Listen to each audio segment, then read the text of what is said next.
Students, आज हम जो नेक्स्ट पब्लिक एंटरप्राइजेस है उसके बारे में पढ़ने जा रहे हैं। तो पब्लिक एंटरप्राइजेस में जो सेकंड कैटेगरी आती है वो है statutory corporations, also known as public corporation. तो सबसे पहले हम इसका मीनिंग पढ़ेंगे।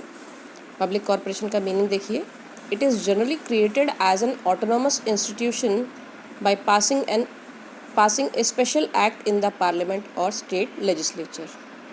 As a body corporate, it is a separate entity for legal purpose and can sue and be sued, enter into contracts and acquire property on its own name.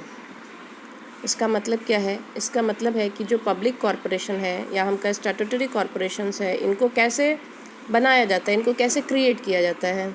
इनको parliament में एक special act पास करवा के फिर बनाया जाता है, या स्टेट लेजिस्लेचर में एक एक्ट पास करवा के तब इनको बनाया जाता है। जैसे आरबीआई को बनाया गया, तो आरबीआई को बनाने के लिए 1934 में पार्लियामेंट में एक्ट पास करवाया गया, उसका नाम है आरबीआई एक्ट 1934। तो ये ऑटोनॉमस, यहाँ पे एक वर्ड आया है, ऑटोनॉमस का मतलब होता है इंडिपेंडेंट। तो ये जो है इंडिपेंडेंट इंस्टीट्यूशंस होते हैं, किसी के ऊपर निर्भर नहीं होते हैं। ये स्पेशल एक्ट के द्वारा बनाए जाते हैं और इनकी सेपरेट लीगल एंटिटी होती है, इनकी अपनी पहचान होती है। देन ये स्यू का मतलब होता है केस करना। यहाँ पे लिखा हुआ है can sue and be sued, मतलब अगर ज़रूरत पड़े तो इसके ऊपर केस किया जा सकता है, और ये खुद भी किसी के ऊपर केस कर सकते हैं। अपने नाम से किसी के साथ कॉन्ट्रैक्ट कर सकते हैं, वो कॉन्ट्रैक्ट वैलिड माना जाएगा। फिर अपने नाम से ज़रूरत पड़ने पे प्रॉपर्टी वगैरह भी खरीद सकते हैं। तो पब्लिक कॉरपोरेशन क्या है? ये ऐसे इंस्टीट्यूशंस हैं जिसको पार्लियामेंट में स्पेशल एक्ट पास करके बनाया जाता है।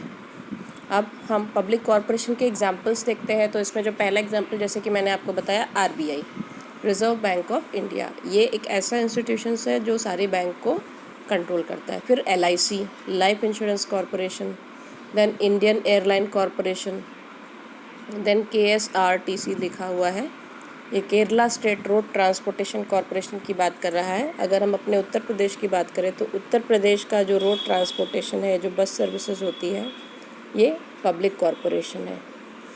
ये इसके एग्जांपल्स हैं। इसके बाद आगे हम पढ़ेंगे फीचर्स। तो फीचर्स में पहला पॉइंट है फॉर्म्ड बाय स्पेशल एक्ट। तो ये बता रहा है क्रिएटेड अंडर ए स्पेशल एक्ट और ऑफ पार्लियामेंट और स्टेट असेंबली। तो सबसे पहले फॉर्मेशन की बात कर रहे हैं, तो इसका फॉर्मेशन कैसे होता है? एक स्पेशल एक्ट के थ्रू होता है। देन सेकंड पॉइंट है ओनरशिप। ओनरशिप किसकी होगी? ओन्ड बाय गवर्नमेंट, गवर्नमेंट के द्वारा ओन किया जाएगा। फिर तीसरा पॉइंट है सेपरेट लीगल एग्जिस्टेंस, यानी कि यहाँ पे it has separate legal entity so that it can own property and enter into contract on its own name. यहाँ पे इसकी एग्जिस्टेंस सेपरेट है, ये अपने ओनर से अलग है। गवर्नमेंट ने एक्ट पास करके इसको बनाया है, लेकिन ये गवर्नमेंट से अलग है। इसके रिकॉर्ड्स अलग से मेंटेन किए जाएंगे। ये अपने नाम से प्रॉपर्टी वगैरह खरीद सकती है, कॉन्ट्रैक्ट वगैरह कर सकती है। देन हमारा नेक्स्ट पॉइंट है फाइनेंशियल ऑटोनॉमी। ऑटोनॉमी से मतलब है फ्रीडम। तो यहाँ पे ये लिखा हुआ है obtains fund through borrowing from treasury और public and from sale of goods and services. It has power to utilize its revenue. यहाँ पे बता रहे हैं कि ये जो पब्लिक कॉरपोरेशंस हैं, इसकी फाइनेंसिंग कहाँ से होती है?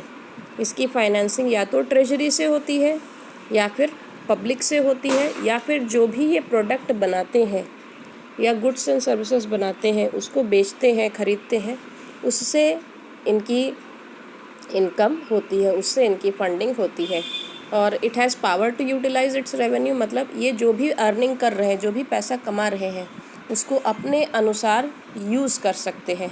उसके यूज़ पे कोई रिस्ट्रिक्शन नहीं है, क्योंकि ये अपने आप से कमा रहे हैं तो अपने आप से खर्च कर रहे हैं। यहाँ पे बजट से पैसा नहीं अलॉट किया जाता है इसमें, तो ये खुद से कमाते हैं और खुद से ही खर्च करते हैं। जैसे कि आप आरबीआई की बात करें तो, या एलआईसी की बात करें, रोड ट्रांसपोर्टेशन की बात करें, तो ये सब क्या है? रोड ट्रांसपोर्टेशन पैसे कमाता है।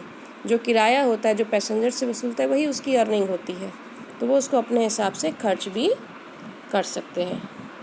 देन अगला पॉइंट है हमारा employees.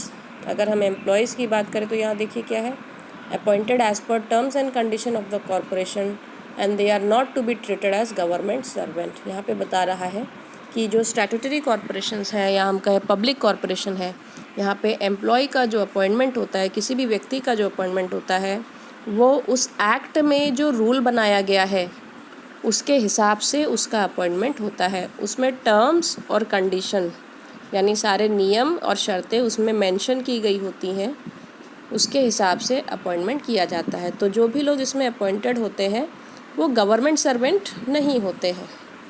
Then independent audit, accounting and audit. Audit की बात कर रहे हैं। ऑडिट के बारे में मैंने बताया था कि जो भी आप बुक्स ऑफ अकाउंट बनाते हो उसकी चेकिंग होती है।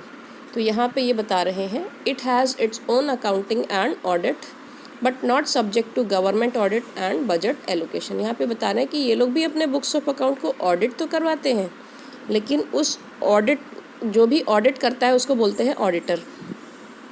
तो ज़्यादातर जो सीए वगैरह होते हैं वो लोग ऑडिट करते हैं, उनको ऑडिटर भी कहा जाता है। तो जो ऑडिटिंग का काम है वो गवर्नमेंट का एम्प्लॉय नहीं करेगा। जो ऑडिटर है वो गवर्नमेंट नहीं अपॉइंट करती है, ये लोग खुद अपने ऑडिटर्स को अपॉइंटमेंट करते हैं और वो खुद ही इनकी जो अकाउंट्स हैं उसकी चेकिंग करके बताते हैं कि वो सही बने हैं या नहीं। ठीक है, वी विल स्टॉप हियर।